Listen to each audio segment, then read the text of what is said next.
Hello and welcome everybody. I'm so glad to see you at our second session of a series of webinars on self-love.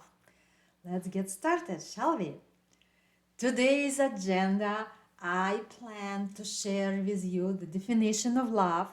Then we compare love for others and self-love. We discuss attachment styles and type of loves and how it all relates to self-love.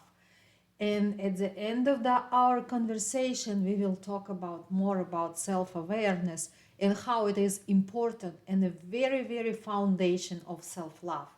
I'll show you a few ideas how to increase self-awareness. Promise, it's fun. And also I'll show you how I can be helpful for you as a coach. And for those who will stick to the end, as usual, there is a bonus. Let's get started. Hi, everybody. My name is Tatiana Bell. I'm a professional certified coach, trauma-aware coach, CBT practitioner, so on. I work with very busy entrepreneurs to help them to pinpoint their stressors, overcome all anxiety, and overall increase life satisfaction and create that work and play balance. If you miss previous two episodes of this series, I strongly recommend you look at the description. I put there a couple of links. First webinar was about stress and the main stressors in our life, how stress affects your body, how you can manage stress, and few practical techniques. It's all about practical techniques with me, if you haven't noticed. And second webinar was about self-care and how it will help you to create that work-life balance and manage stress.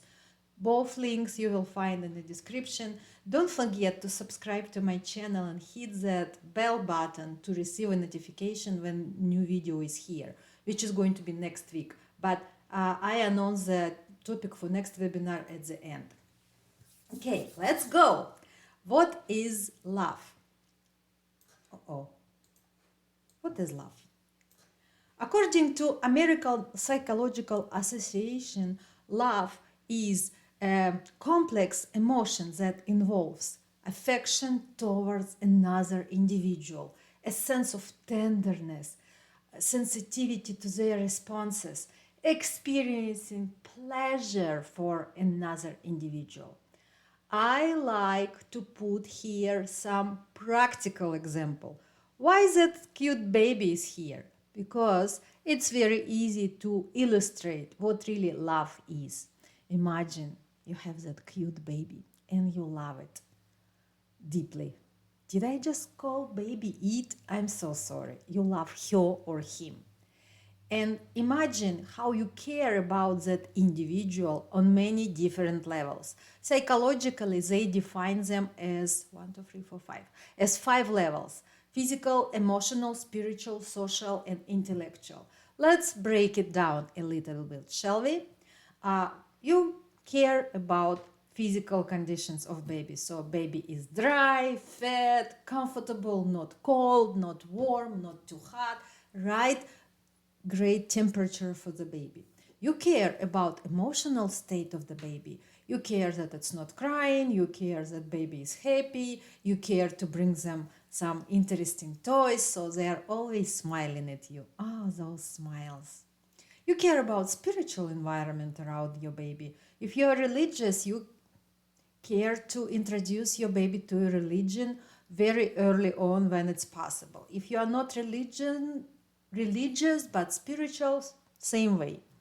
Social, we all know about those play dates. People start bringing babies, they are like what, 3 months old, 4 months old, because actually we are all social creatures, and being comfortable in social surroundings is very important. And intellectual, of course, from very early age, probably even when mother is pregnant, they put classical music, those headphones on her belly, so baby is listening to that. This is the first and foremost steps to care about intellectual state of a baby. And imagine now, instead of baby, you have someone else there. How would that feel, that whole step by step, approach to love. And now imagine yourself there. How do you take care of your physical, emotional, spiritual, social, and intellectual conditions? Do you really love yourself? Answer below in a comment. Next step. Baby, I brought here for a reason, because turned out that there are many different types of love. You can love your cat, you can love your baby, you can love your friends, you can love your mother, you can love your job, and you can love yourself. And Greek philosophers while ago defined for us 7 types of love and what they actually means. Let's look a little bit closer. I'm going to turn myself off like that. So here is a little breakdown for you. You can see, first of all, it's a type of love and they are catalysts. Catalyst, it's an agent that provokes or speeds significantly change of actions. So number 1, it's philia, affectionate love. That love that runs deeper into true friendship. And catalyst there is mind, because we are connecting to our friends through our mind. How to show that love?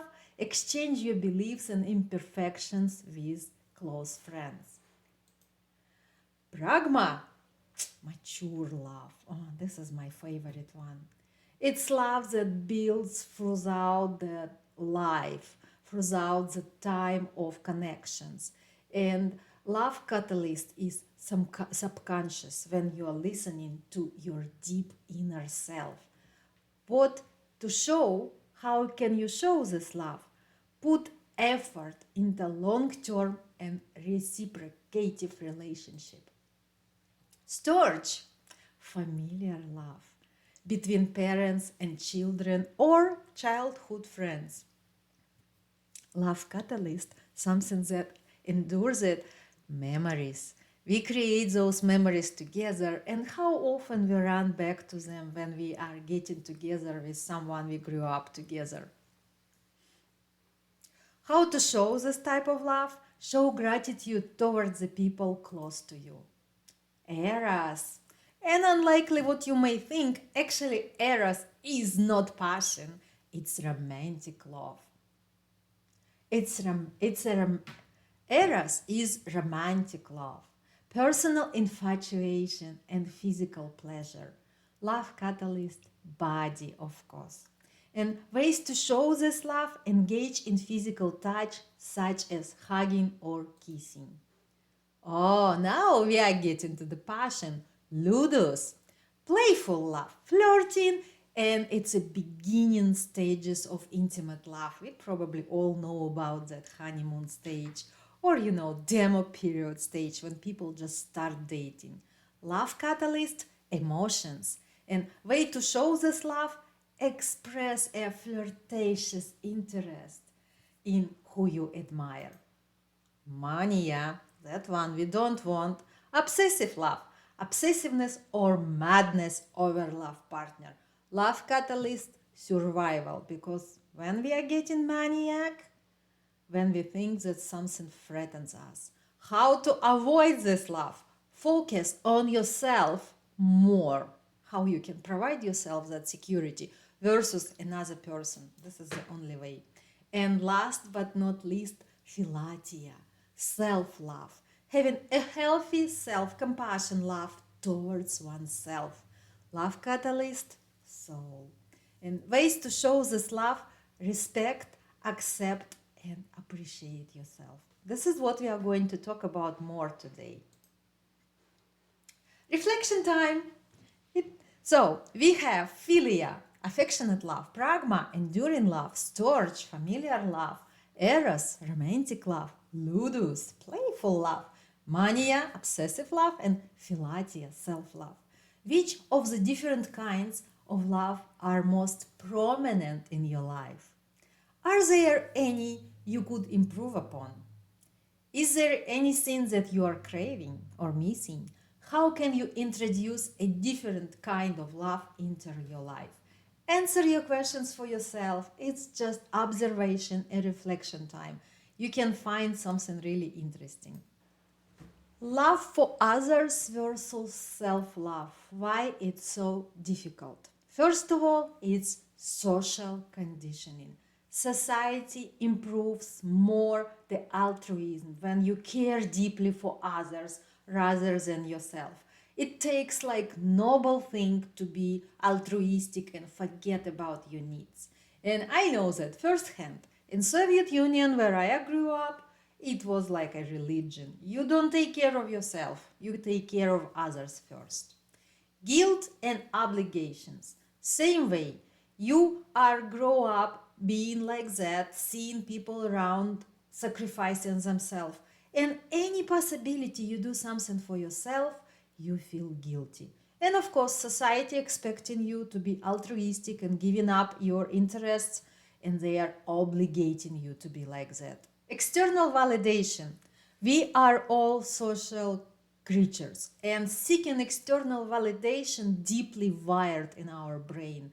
And this is why we are sacrificing so much our self-care. We prioritizing others because we think once we do that, they will love us more. This is what external validation is about. Lack of role models. Same way, if you are growing up in a culture where sacrificing and altruism for no reason is normal, is common, is noble, you're going to be like that too.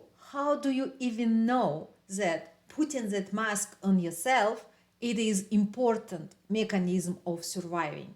You don't know that. You don't have a role model for that. Another thing that I would like to share with you in regards to self-love is attachment style. Because more than theoretical 7 types of love that we talked earlier, attachment is something that manifests itself in actions. And I'm going to present you 4 most common attachment styles, and I invite you to explore what type of attachments is yours. So, secure attachment style is ability to regulate emotions, you easily trust others, you have effective communication skills, you can seek emotional support, you're comfortable of being alone as well as in a close relationship. You have the ability to self-reflect in a partnership. You are being easy to connect with you, and you are able to manage conflicts well. Avoidant attachment type. You are avoiding emotional or physical intimacy. Ooh, you feel strong sense of independence.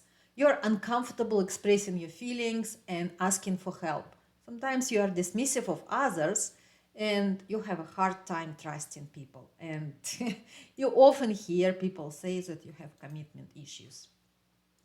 Anxious attachment type, clingy tendencies, highly sensitive to criticism, needing approval from others, difficulty of being alone, low self-esteem, feeling unworthy of love and completely not lovable, significant fear of abandonment, and difficulty trusting others. And last one, disorganized, right and left, up and down, fear of rejection, inability to regulate emotions, contradictory behavior. One day it's clingy, another day avoidant, and so on. High level of anxiety, difficulty trusting others, signs of both avoidant and anxious attachment styles. Actually, if you go online, you may find a questionnaire that will help you to define your attachment style. But right now, I am offering you a very simple self-test. How do you learn about your attachment style? Imagine the situation. You're in a new relationship. You just started seeing each other and someone calling you constantly every 30 minutes, texting you, reporting where they are at, what they are doing, asking you what are you doing. What is your reaction? If you feel like, oh my goodness, this is real love, this is what I was looking for all my life, you may be an anxious attachment type. If you are feeling like, oh hell no, and want to block that person, you may be avoidant attachment style. If you are 1 hour happy about that, jumping ups and downs, and next hour you're thinking, what the hell is that? What's wrong with that person? You block them, you unblock them, you run to them, run from them. You probably disorganized attachment style. And if you are capable of just managing all of that, looking at the phone and calling that person when you have time and asking what's going on with you, and you're comfortable with that, probably you have that secure attachment style. Congratulations. We all want to be there. Why did I brought this up? Because the way you treat others, the way you attach to others, probably same way you connect with yourself. So once you realize your attachment style, I'm really curious, what are you noticing? How it is with yourself? Is it the same style? Do you treat yourself the same way? Are you avoiding yourself? Are you having difficulties to trust yourself? Or maybe the opposite, maybe you clingy, maybe you are way too emotional. What is your attachment style and how it resonates with you when it comes to yourself? I would really love to hear your opinion. Please share with me in the comment below. Now back to our topic, how to actually love yourself. I invite you to look into my own invented story. I think that stages of falling in love are the following. First comes the spark. You hear something interesting or you see something interesting and you just keep your eyes on that person 1 second longer than a real passerby or passerby. um, Once you have that interest, you may create intentions to get around that person more. If you work together, you stop by the kitchen more often. If you are at the party together, you go to the same corner. You find any chances to be around that person and learn more. This is how you create your interest. Once you realize that interest is mutual, you start exploring. You start talking, you start texting, writing emails, sending pigeons to each other.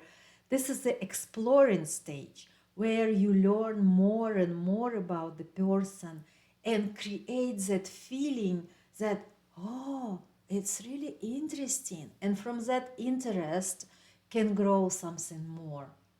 And next stage is finding out. This is where you are finding more and more connections, something that is really similar to you, or maybe the opposite, and you are missing that. And this is why you are so excited to get to know that person.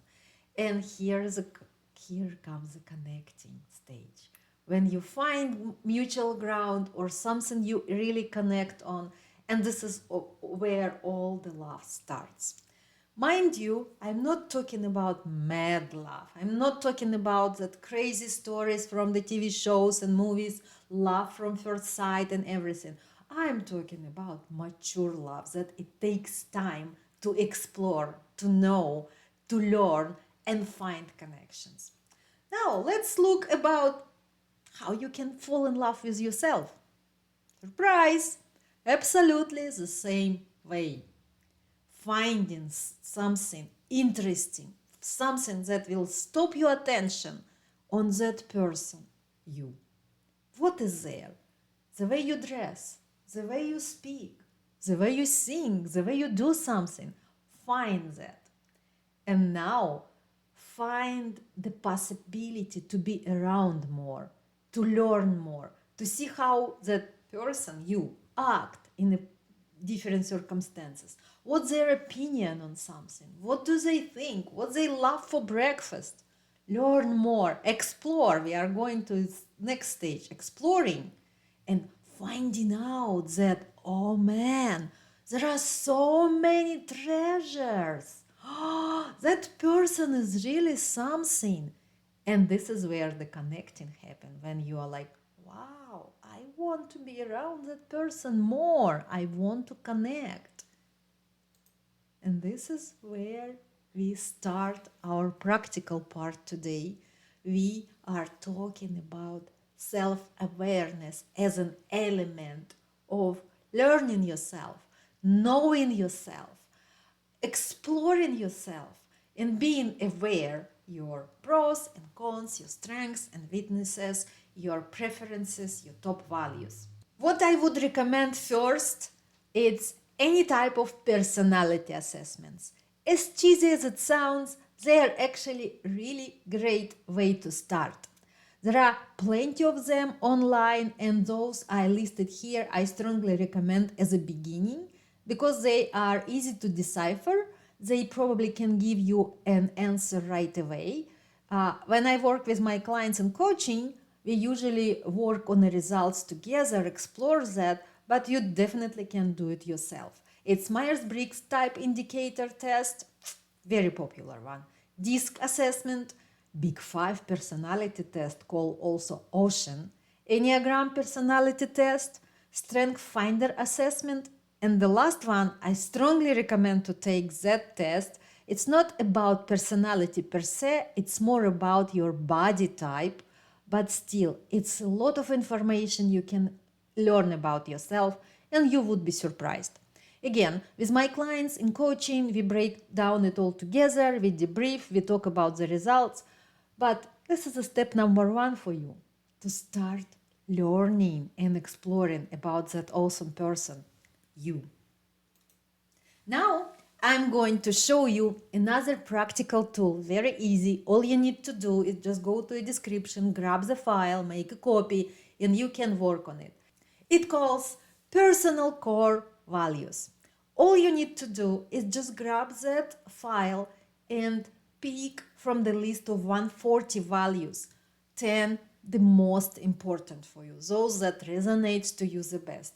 No worries, those values that left in a list, they're not declined. You are not declining them. You just need to pick 10 the most important.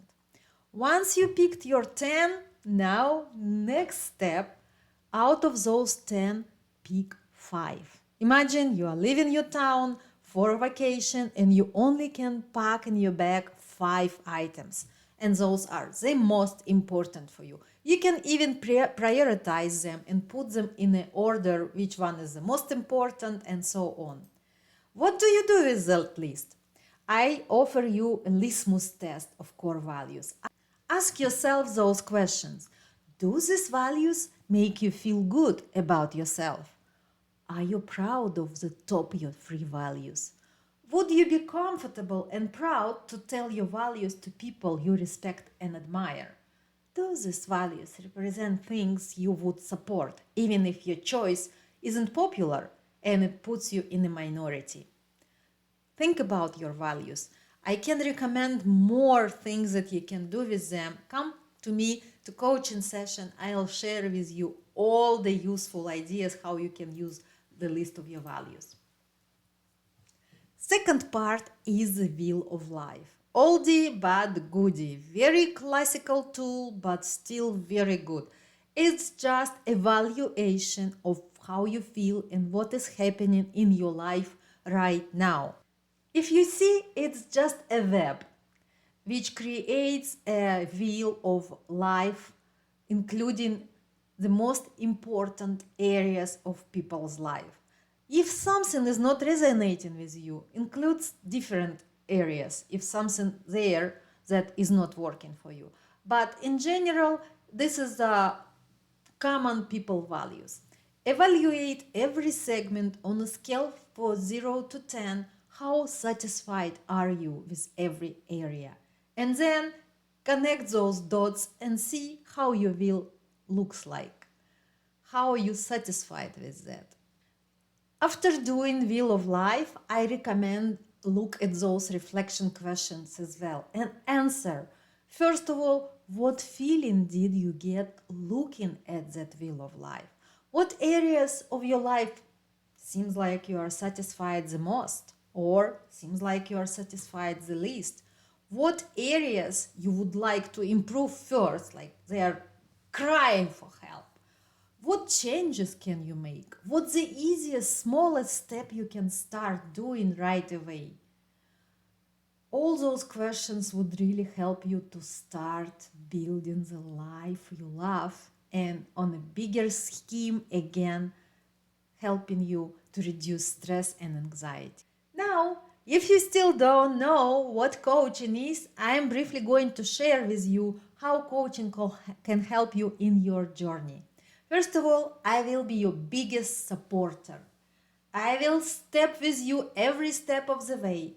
I will show you every blind spot. I will celebrate with you every wins, small or big, no matter. Remember, I'm here for you. Reality check. Sometimes we live in our head. But I don't live in your head. I live in my own. This is why it's much easier for me to observe and notice something, repetitive patterns, something may not be true, some stereotypes, and easily and very gently to deliver that information to you so you see, this is a reality check. This is not true. Coaching session, which is an hour or hour and a half, is time for yourself. How often in your life you have an hour for yourself to think about what you want, to think about what is important for you, how to get there, to explore? Not that often. Coaching session is a great place, and my job there to create the trusting, judgment-free environment for you. Come explore it yourself. And I'm going to be your information repository.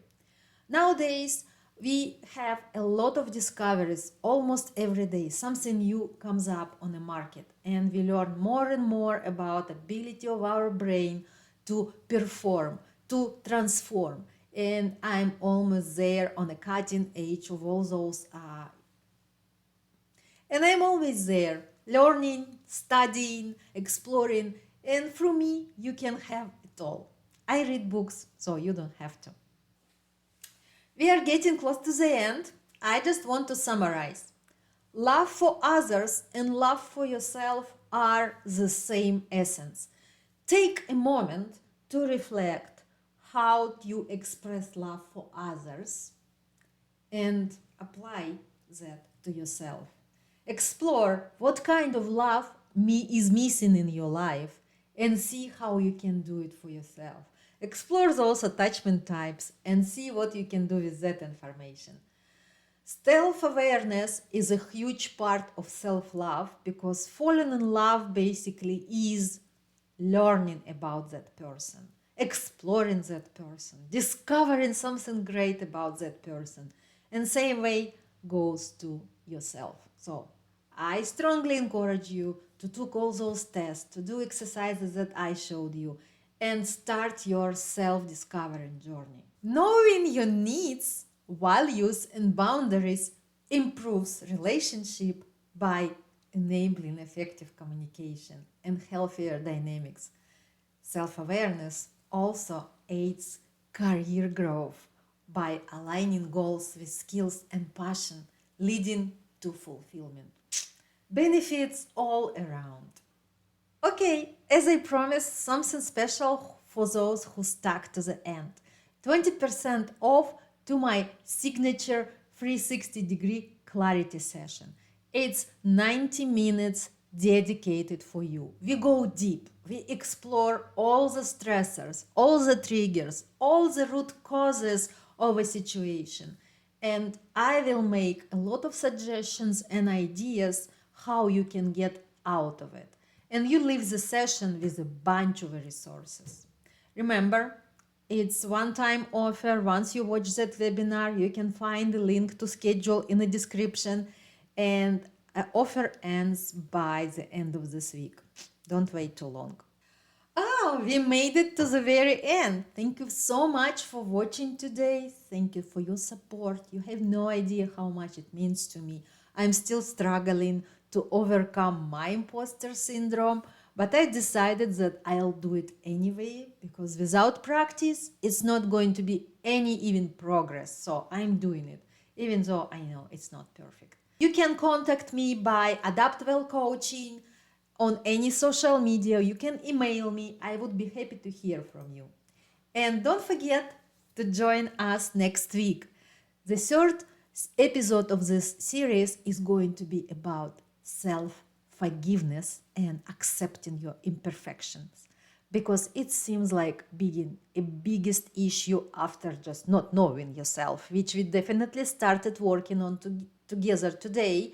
And next time we talk more about, you don't have to be ideal, you don't have to be perfect, you don't have to, period. You just need to be you. I'll see you next week. Thank you so much for your support. Don't forget to like, subscribe, share. I really appreciate that. Bye bye.